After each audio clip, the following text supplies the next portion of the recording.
শিক্ষা জগতত আকৌ উজ্বলি উঠিল চৌধুৰী বজাৰৰ এখন বিদ্যালয়।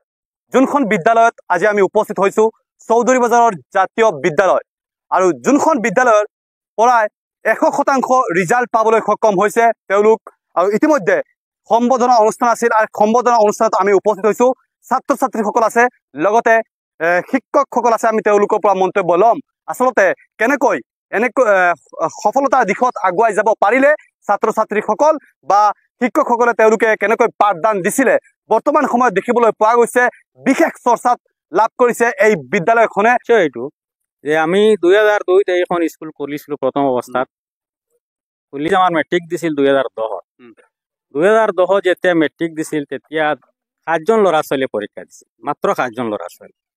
সেই 7জন ল'ৰা ছোৱালীৰ ভিতৰত সৰ্বপ্ৰথম মুৰাদাৰ চেণ্টাৰত ষ্টাৰ পোৱা ল'ৰা ছোৱালী আছিল সৰ্বপ্ৰথম আমাৰ বিদ্যালয়ৰ দুজন ল'ৰা। এজন আমিন আব্দুল্লাহ আল আমিন আৰু চাহিদুল ইছলাম। চাহিদুল ইছলাম আজিৰ দিনত ডক্টৰ হৈ আছে। সাজিদা সুলতানা চৌধুৰী, সাজিদা সুলতানা চৌধুৰী মোৰ লগত আছে। তেওঁৰ 83% পাবলৈ সক্ষম হৈছে। পাৰ্চেণ্টেজ পাই মই বহুত সুখী হৈছোঁ, মোৰ ভাল লাগিছে। আৰু এইটো মোৰ মাক দেউতাকে সহায় কৰিছে, আৰু স্কুলৰ ছাৰ বাইদেউসকলে বিৰাট সহায় কৰিছে। তেওঁলোকে মোক গঢ়ি তুলিছে আৰু মই ফলাফলটো পাবলৈ সক্ষম হৈছোঁ। কি হ'ব বিচাৰিছা? মই এতিয়া ডক্টৰ হ'ব বিচাৰিছোঁ। মোৰ লগত আছে কৌশৰ। কৌশৰ কি ক'ব, আচলতে কেনেকুৱা লাগিছে? মোৰ এইটো ফলাফল পাই যথেষ্ট সন্তুষ্ট হৈছোঁ, আৰু ছাৰ বাইদেউ আৰু মাক দেউতাকে বহুত সহযোগিতা কৰিছে। কি হ'ব বিচাৰিছে এতিয়া? ডক্টৰ হ'ব বিচাৰিছোঁ। চৌধুৰী বজাৰ অঞ্চলৰ পৰা ডক্টৰ হ'ব বিচাৰিছে কৌশৰ আৰু সাজিদা।